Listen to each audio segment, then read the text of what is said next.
اچھے کی توقع رکھنا پورے یقین کے ساتھ، یہ پازیٹیو ایکسپیکٹیشنز ہیں، پازیٹیو تھنکنگ میں آتا ہے. لیکن اگر آپ نیگیٹیو ایکسپیکٹ کرتے رہیں، نیگیٹیو تھنکنگ میں آتا ہے. اور ایکسپیکٹیشنز بڑی پاورفل ہوتی ہیں، تو اگر نیگیٹیو ایکسپیکٹیشنز ہوں گے تو جیسے کچھ بھی اچھا نہیں ہونے والا، تو اس کا رزلٹ بھی نیگیٹیو ہی عموماً رہتا ہے. اور اگر آپ ایکسپیکٹیشنز، چونکہ وہ پاورفل چیزیں، اگر اچھی اور مثبت ایکسپیکٹیشنز رکھیں گے تو اس کا رزلٹ اگر اچھا نہ بھی آئے تو آپ خوش رہیں گے، پازیٹیو تھنکنگ میں آئے گا.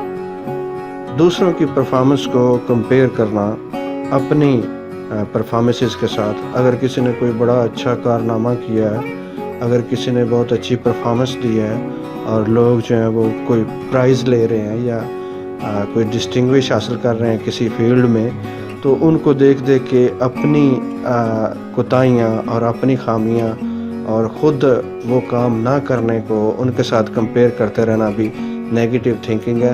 اگر آپ نے کمپیریزن کرنا ہی ہے تو اپنی ہی پاسٹ پرفارمنسز کے ساتھ اپنا کمپیریزن کریں کہ آپ کتنی بہتری آپ میں آئی ہے اور کتنی آنی چاہیے.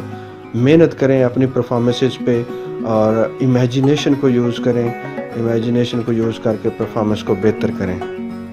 ان ریئلسٹک گولز بھی ایک نیگیٹیو تھنکنگ کی قسم بنتی ہے جب وہ اس میں سیلف بلیم آ جاتا ہے. مثال کے طور پہ آپ یہ کہتے ہیں کہ میں یہ 3 چیپٹر ختم کروں گی یا ختم کروں گا ایک دن میں، یا یہ فلاں گول میں اتنا سیٹ کیا ہے میں نے ایکسرسائز کا یا فلاں کا، اور وہ میں ختم کروں گا اتنی دیر میں. لیکن آپ چونکہ وہ آپ ریئلسٹک گولز نہیں ہوتے، زیادہ بڑے گولز ہوتے ہیں جس کو آپ پورا نہیں کر پاتے، اس طرح آپ پھر اپنے آپ کو برا سمجھنے لگتے ہیں اور نیگیٹیو تھنکنگ کرنے لگ جاتے ہیں.